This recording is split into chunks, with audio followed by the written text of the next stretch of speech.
HS mengaku membunuh seluruh anggota di Perum Nainggolan karena alasan sakit hati dan dendam. Kondisi seperti apa yang bisa membuat seseorang dalam hal ini HS bisa melakukan aksi pembunuhan sekeji itu? Kita akan membahasnya bersama psikolog forensik Reza Indragiri Amril. Selamat malam Mas Reza. Selamat malam. Mas Reza, ini mengenai keterangan dari pelaku yang menyatakan bahwa ada alasan sakit hati dan dendam di balik aksi keji yang ia lakukan. Bagaimana tanggapan Anda? Memang salah satu motif kejahatan adalah motif emosional. Jadi seseorang melakukan tindakan jahat, dalam hal ini tindakan pembunuhan, adalah dalam rangka memuntahkan seluruh sakit hati, dendam, kebencian atau apapun sebutannya yang barangkali disebabkan oleh orang yang berada di hadapan dia. Tapi saya pribadi ingin mengatakan bahwa sadar tidak sadar ketika seorang pelaku kejahatan mengatakan bahwa saya melakukan ini karena sakit hati, maka sesungguhnya dia sedang mencoba menggiring kita untuk membangun sebuah persepsi baru. Bahwa apa yang dia lakukan sesungguhnya adalah asap, bukan api. Bahwa apa yang dia lakukan adalah reaksi, bukan aksi. Bahwa yang dia lakukan adalah suatu perbuatan yang salah, namun bukan sebab musabab utama dari peristiwa ini. Dengan kata lain, dalam khazanah psikologi forensik ini disebut sebagai sebuah permainan psikologis bernama ironi viktimisasi. Bagaimana seorang pelaku kejahatan kemudian mencoba menggeser persepsi publik, barangkali juga otoritas penegakan hukum, untuk tidak lagi melihat dirinya semata-mata sebagai korban, tapi juga sebagai pelaku, tetapi juga sebagai korban. Oke, ini apakah memang akan mempengaruhi tadi dikatakan otoritas penegak hukum ketika memang mengusut apa yang menjadi motif dan juga menerapkan pasal-pasalnya terhadap pelaku? Saya yakin bahwa si tersangka dan nantinya akan menjadi terdakwa ini di ruang persidangan juga akan mengutarakan hal yang sama. Kepada majelis hakim dia akan terus-menerus mengklaim dirinya adalah orang yang tersakiti oleh korban. Jadi dengan kata lain, kalaulah saya dianggap bersalah, saya bukan orang yang menciptakan situasi ini. Saya adalah orang yang sebatas merespon balik, mencoba melakukan aksi pembalasan terhadap sakit hati yang sudah saya derita terlebih dahulu. Kalau, garis bawahi, kalau majelis hakim teryakinkan bahwa pelaku adalah korban, permainan ironi viktimisasinya mengenai sasaran, maka tidak tertutup kemungkinan akan terjadi peringanan hukuman. Oke, tapi kalau misalnya kita lihat bahwa pelaku melakukan aksi kejinya ini dengan kondisi sadar, karena polisi mengatakan tidak ada pengaruh minuman keras ataupun alkohol dan juga narkoba pada saat pelaku melakukan hal itu. Bagus, artinya kita yakin betul pelaku ini tidak bisa berlindung di balik pasal 44 KUHP. Dia tidak lagi bisa dikenakan sebuah asumsi mengidap gangguan kejiwaan, mengalami goncangan-goncangan psikologis tertentu yang bisa membuat dia lolos dari jerat hukum.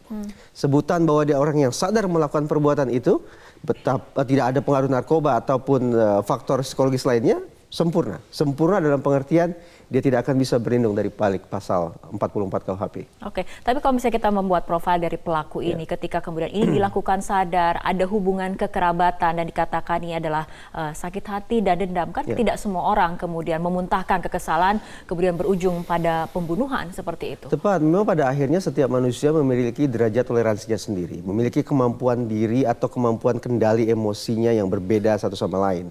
Nah, spesifik dalam kasus Bekasi ini saya ingin katakan pengendalian itu tampak jelas ketika misalnya si pelaku memilah dua kelompok korban dan memilih cara yang berlainan ketika ingin menghabisi korbannya. Mari kita lihat berdasarkan keterangan polisi, dua korban dewasa dihabisi dengan menggunakan senjata tajam. Sementara dua korban lain yang berusia kanak-kanak, saya juga baca di media Indonesia hari ini, dihabisi dengan cara ditutup saluran pernapasannya. Sah sudah bahwa pelaku datang ke lokasi kemudian melancarkan aksi kejinya itu dengan derajat kendali emosi yang cukup memadai. Itu indikasi yang sangat nyata bahwa pelaku lagi-lagi melakukan aksi kejinya dengan tingkat kesadaran yang baik. Oke, Mas Reza, kita akan kembali bedah mengenai kasus ini, tapi kita ikuti jeda berikut terlebih dahulu.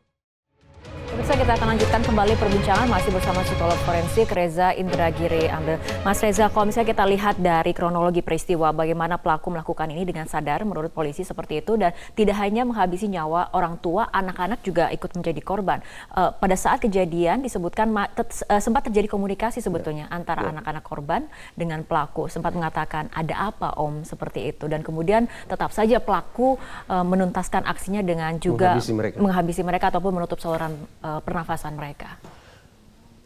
Sepertinya benar yang selama ini saya duga bahwa kedua anak itu sesungguhnya tidaklah pihak yang sungguh-sungguh disasar oleh pelaku.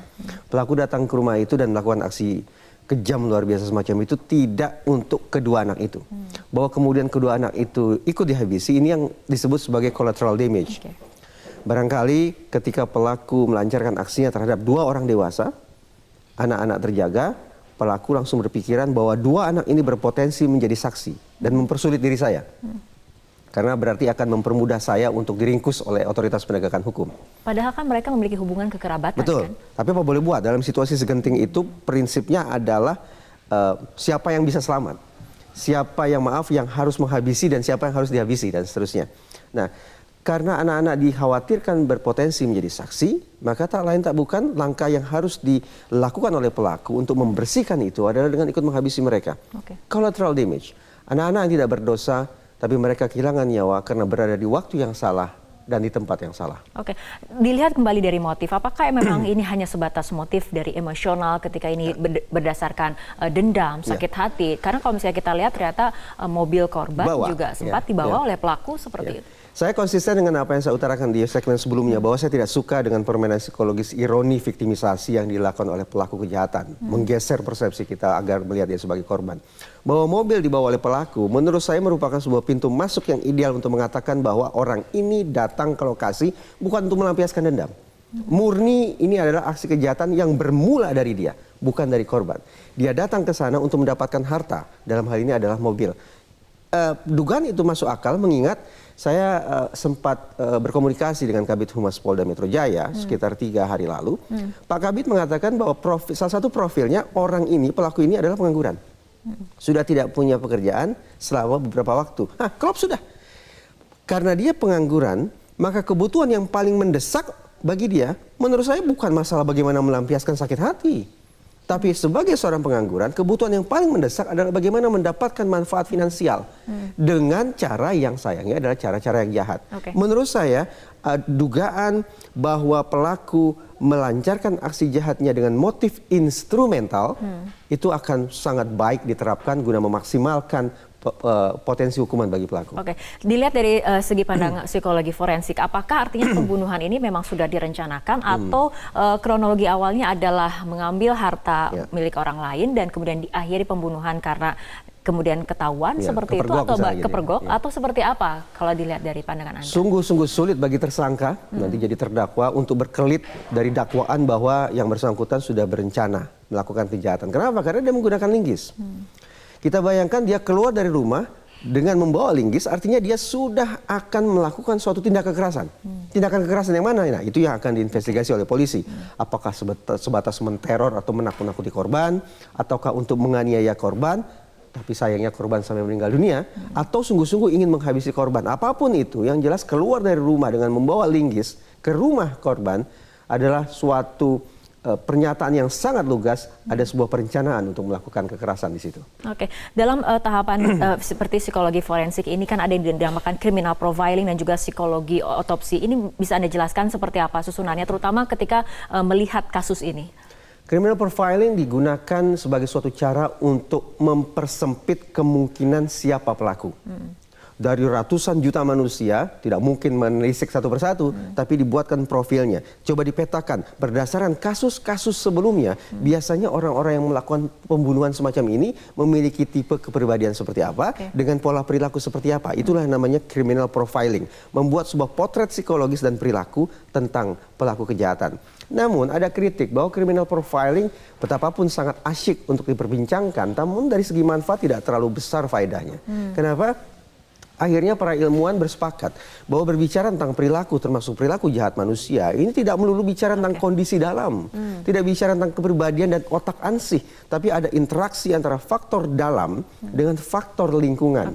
Bahkan saya pribadi yakin bahwa faktor lingkungan lebih dominan. Kita kembali pada kasus yang dilihat dari tadi criminal profiling, bahwa ketika ternyata pelaku sebetulnya tidak memiliki rekam jejak kejahatan, tapi akhirnya kemudian melakukan sebuah aksi pembunuhan yang sangat keji. Nah, semakin sulit sesungguhnya bagi kita untuk menemukan apa gerangan, kekhasan kepribadian, kekhasan mental, kekhasan psikologis yang ada pada pelaku. Karena ternyata tidak ada sesuatu yang luar biasa di situ. Kendati sejak awal kasus ini mengemuka, banyak masyarakat sudah beranggapan pelaku sepertinya adalah orang dekat. Kenapa? Bukan berdasarkan criminal profiling, tapi berdasarkan olah TKP. Pintu tidak rusak, jendela tidak rusak, diduga pelaku adalah orang yang kenal dengan korbannya. Oke. Apabila misalnya kita lihat dari adanya rekaman, maksud kami adalah